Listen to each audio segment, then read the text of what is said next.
Moisés, retrato de un líder. Una leyenda. Cuando Moisés subió al cielo para recibir la Torá, encontró a Dios ocupado agregándole varios símbolos y ornamentos. Consciente de su papel de portavoz, Moisés preguntó tímidamente: ¿por qué no dar la Torá así como es? ¿No es suficientemente rica de sentido? ¿No es lo bastante oscura? ¿Por qué complicarla más? Debo hacerlo, respondió Dios.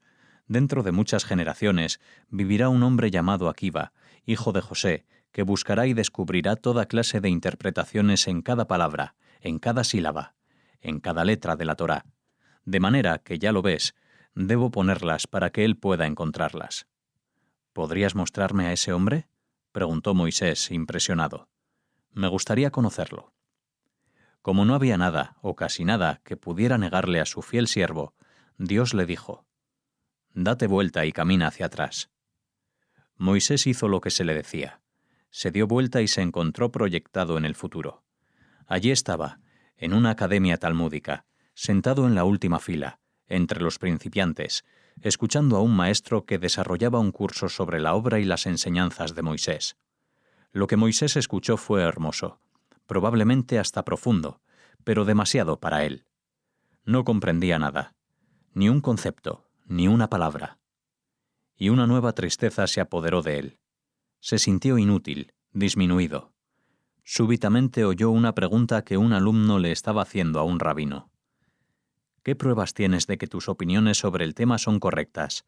¿Acaso tu opinión, y solo la tuya, es correcta? Y el maestro Rabí Akiva replicó: la he recibido de mis maestros, que la recibieron de los suyos, quienes por su parte tuvieron a Moisés como maestro.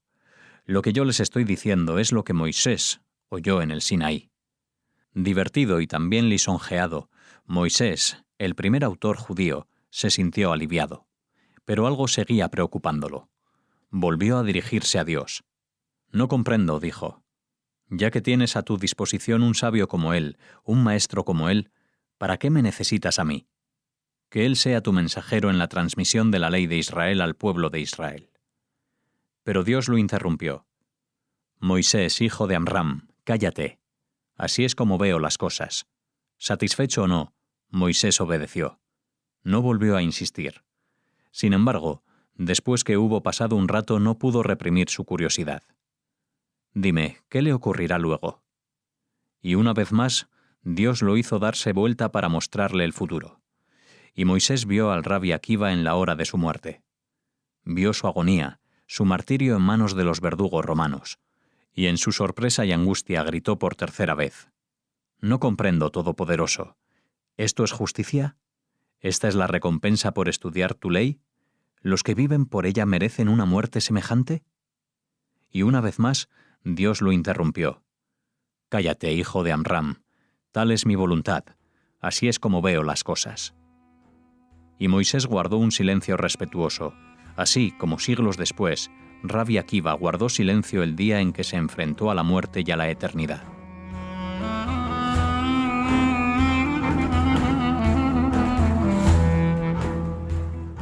Otra leyenda. Cuando Moisés supo que le había llegado la hora, se negó a aceptarlo. Quería seguir viviendo, aunque estaba viejo y cansado de errar y luchar, y de ser permanentemente atormentado por este desdichado y volátil pueblo que estaba guiando a través del desierto. Visitó su cilicio, se cubrió con cenizas y compuso 1500 plegarias. Luego dibujó un círculo a su alrededor y declaró: «No me moveré de aquí hasta que el decreto no sea revocado». Y una vez más, sus palabras hicieron temblar la tierra hasta sus cimientos. La tierra y el cielo, aterrorizados, se consultaron. ¿Qué estaba pasando? ¿Dios había decidido poner fin a su creación? Entonces vinieron en ayuda de Moisés los 5 libros de la ley que llevan su nombre, los que rogaron a Dios que prolongara su vida. Pero su intervención no tuvo éxito. Luego el fuego sumó sus esfuerzos a los de ellos, pero en vano. Y las cartas sagradas también fueron rechazadas. Incluso el nombre de Dios fue descartado por Dios. También su intervención resultó inútil. Luego se desarrolló un sorprendente diálogo entre Dios y Moisés, en el cual el Creador trató de persuadir a su fiel siervo de que obedeciera sus leyes. Debes morir, Moisés, o de otro modo el pueblo te convertirá en un ídolo. ¿No confías en mí?, preguntó Moisés. Aún no te he probado mi valor. ¿No he destruido el becerro de oro? Dios pudo haber contestado que él confiaba en Moisés, pero no en los otros. Pero en cambio decidió lograr su propósito apelando al sentido común de su profeta. Moisés le preguntó, ¿quién eres tú? ¿Quién fue Amram? El hijo de Yitzhar, dijo Moisés. ¿Quién fue Yitzhar? El hijo de Keat, dijo Moisés. ¿Y Keat quién era? El hijo de Levi, dijo Moisés. ¿Y Levi? El hijo de Jacob, hijo de Isaac, hijo de Abraham. Y así continuó hasta el primer hombre, Adán. ¿Adán?, dijo Dios. ¿Dónde está Adán? Muerto, respondió Moisés. Adán está muerto. ¿Y Abraham, e Isaac, y Jacob? Muertos, dijo Moisés. Están todos muertos. Y los otros también. Todos muertos. Sí, dijo Dios, tus ancestros están muertos. ¿Y tú? ¿Solo tú quieres vivir para siempre? Pero Moisés descubrió que contaba con nuevos dones para la retórica. ¿Adán?, dijo. Adán robó, yo no. ¿Abraham? Abraham tuvo 2 hijos, uno de los cuales no perteneció a tu pueblo. Lo mismo vale para Isaac. Pero no es mi caso. Mis hijos son hijos de Israel. En este momento Dios parece haber perdido la paciencia. Moisés, dijo más abruptamente, tú mataste un egipcio. ¿Quién te ordenó matarlo? No fui yo. Y una vez más, Moisés encontró una respuesta. Sí, yo maté a un solo egipcio, pero tú mataste muchos. Tú mataste a todos los primogénitos. ¿Y tú quieres castigarme? De todos modos, Moisés sabía que por muy buenos que fueran sus argumentos, no podían cambiar la situación. La voluntad divina refleja una lógica divina, no una lógica humana. Y así, en su desesperación, se dirigió a toda la creación en busca de ayuda. Cielo y tierra, oren por mí. No, dijeron, no podemos. Entonces le rogó al sol y a la luna que rogaran por él. No, dijeron, no podemos. Luego se dirigió a las estrellas, los planetas, las montañas y otros. No, dijeron todos, ni siquiera podemos rogar por nosotros. Entonces Moisés se dirigió al mar. Tú, por favor, intercede en mi favor. Y el mar, cruel y vengativo, le recordó el primer encuentro que habían tenido, mucho tiempo atrás, cuando él conducía a un pueblo recién liberado hacia aventuras que lo pondrían a prueba. Hijo de Amram, le dijo el mar con un gesto de desprecio a Moisés, ¿qué es lo que te pasa hoy? ¿Ahora me necesitas? ¿Tú que me heriste con tu vara e hiciste que me retirara para dejar pasar a tu pueblo? Y Moisés comprendió cuán solo e indefenso estaba, y murmuró tristemente, casi para sí mismo. Una vez, hace mucho tiempo, fui rey y di órdenes. Ahora estoy de rodillas y el mundo entero me trata con indiferencia. En ese momento, en un rapto de generosidad, el preclaro ángel de la cara, el Sar-Japanim Metatrón, le dio el amistoso consejo de que dejara de oponerse al plan de Dios. Yo estaba presente cuando se tomó la decisión y los oí proclamar que el decreto estaba sellado y no debía ser derogado.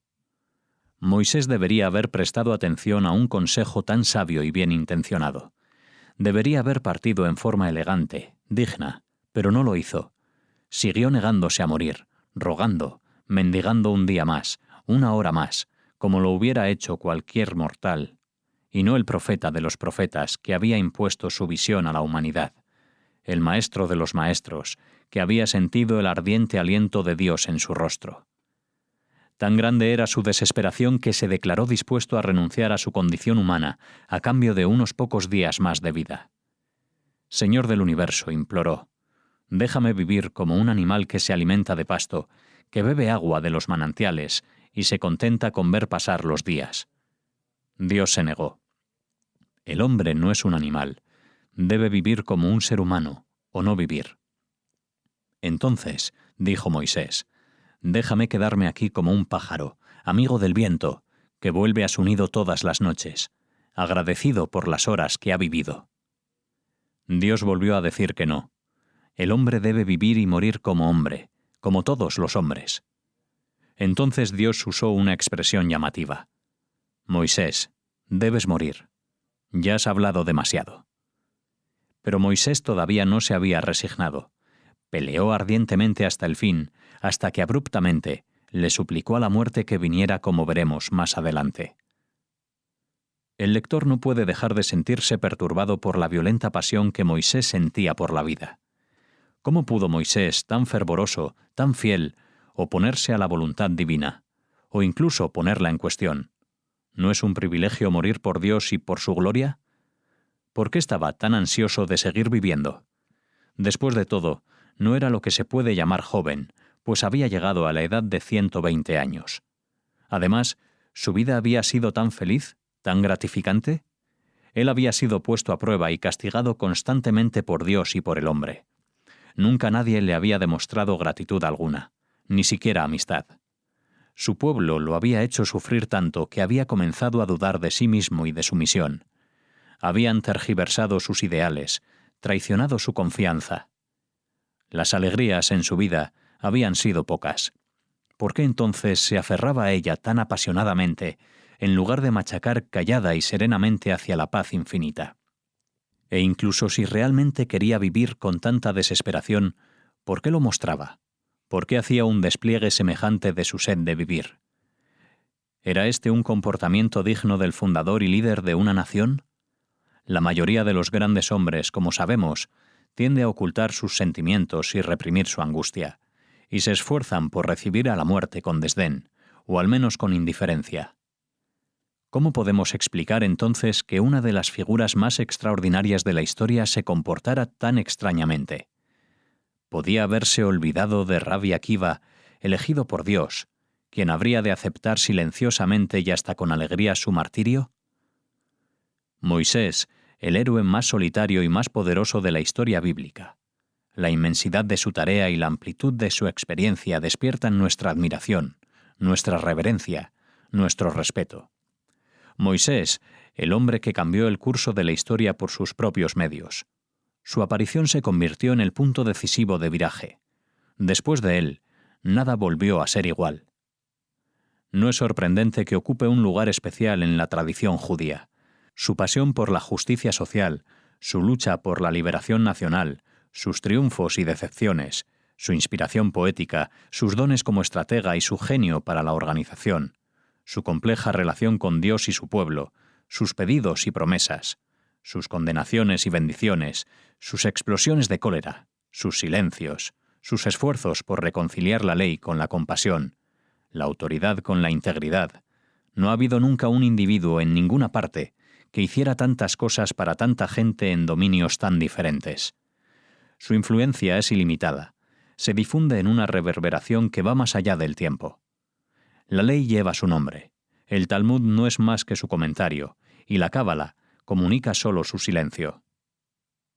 Moshe Rabenu, nuestro Señor Moisés, incomparable, inigualado, el único hombre que vio a Dios cara a cara. Guía y supremo legislador, la expresión talmúdica, tal es la ley que Moisés recibió en el Sinaí, hace concluir inevitablemente cualquier debate. Él es al mismo tiempo la fuente de toda respuesta y la raíz de toda pregunta. Cada una de las preguntas que pueden serle planteadas a un maestro por su alumno, ya las oyó Moisés en el Sinaí, dice el Talmud. De todos modos, su retrato, tal como nos lo esboza la tradición, está cuidadosamente equilibrado. Se nos muestran sus defectos, así como sus virtudes. A diferencia de los fundadores de otras religiones o de los grandes líderes de otras tradiciones, Moisés aparece pintado en una dimensión humana, grande y falible, a un mismo tiempo.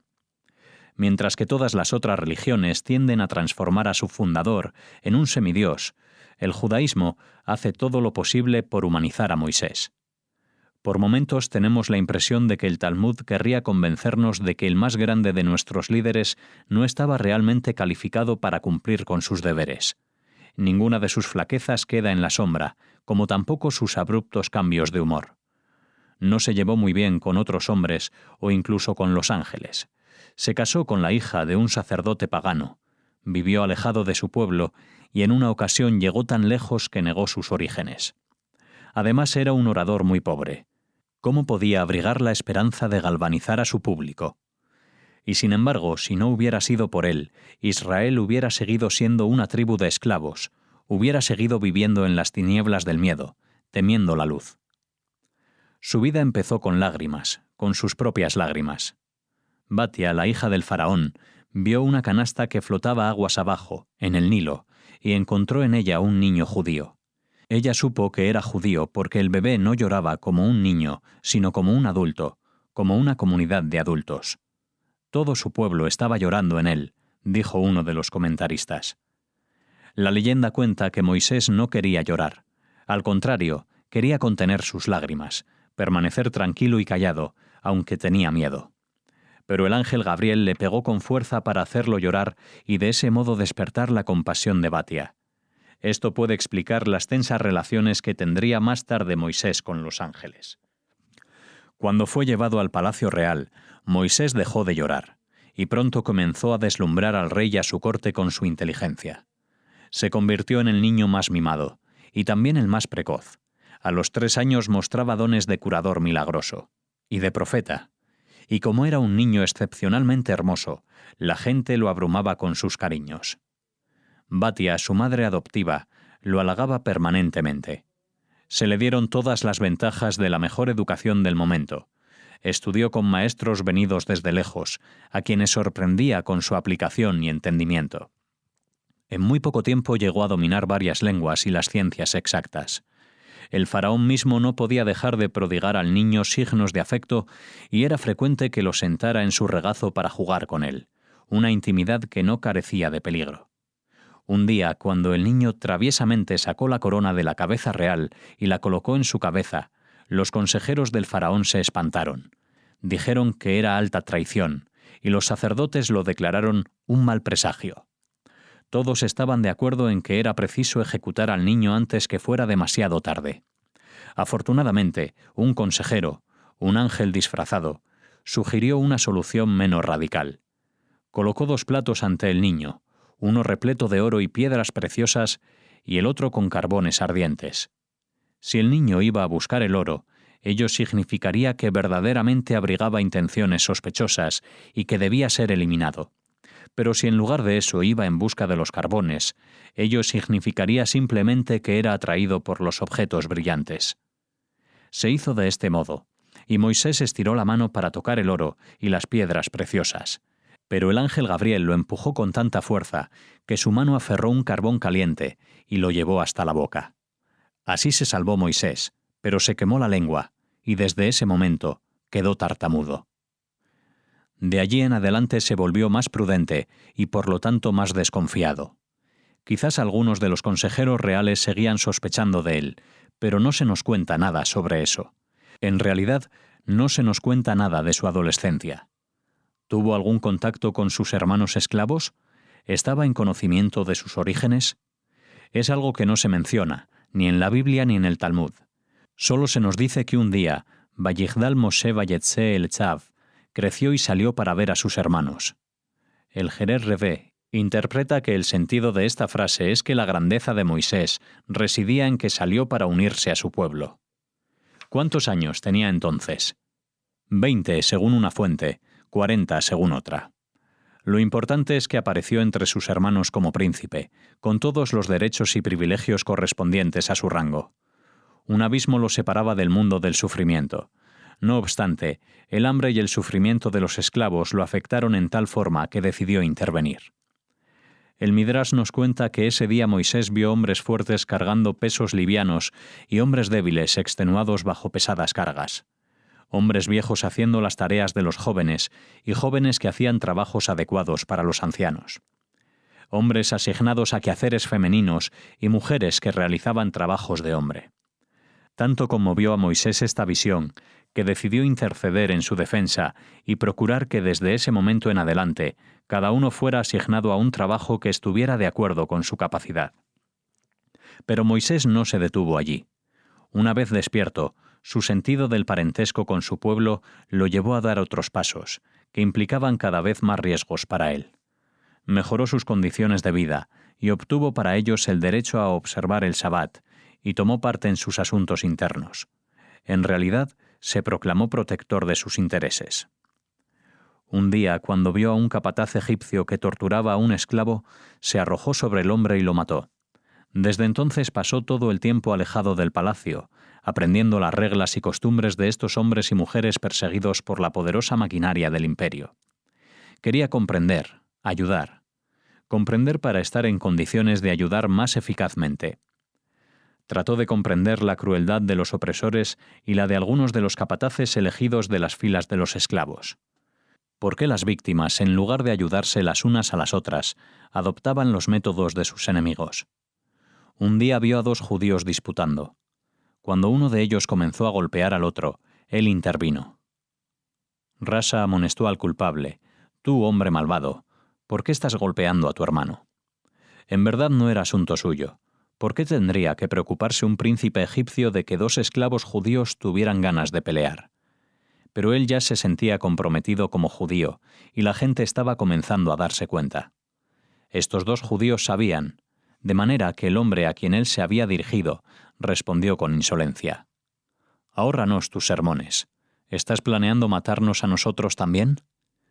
El hombre conocía el secreto de Moisés, que había matado para salvar a un judío, y que él mismo era judío. De otro modo, es seguro que no se hubiera atrevido a hablar tan bruscamente a uno de los príncipes favoritos del faraón. Denunciado, traicionado, Moisés tuvo que huir.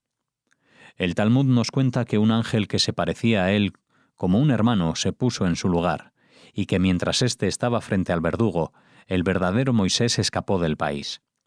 Otra fuente nos cuenta otro milagro.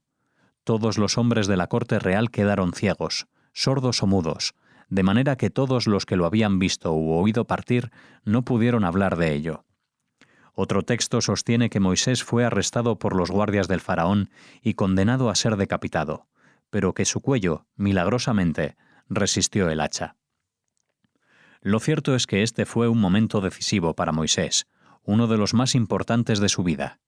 No era fácil para un joven habituado a una vida principesca y a la amistad de los grandes de este mundo convertirse de la mañana a la noche en un fugitivo indefenso. Tampoco era fácil romper con sus amigos y sus costumbres y adaptarse a la vida de un refugiado. Cuando aceptó su nueva pertenencia, Moisés se convirtió en un extraño en más de un sentido. Un extraño para el pueblo egipcio, para el pueblo judío y para sí mismo.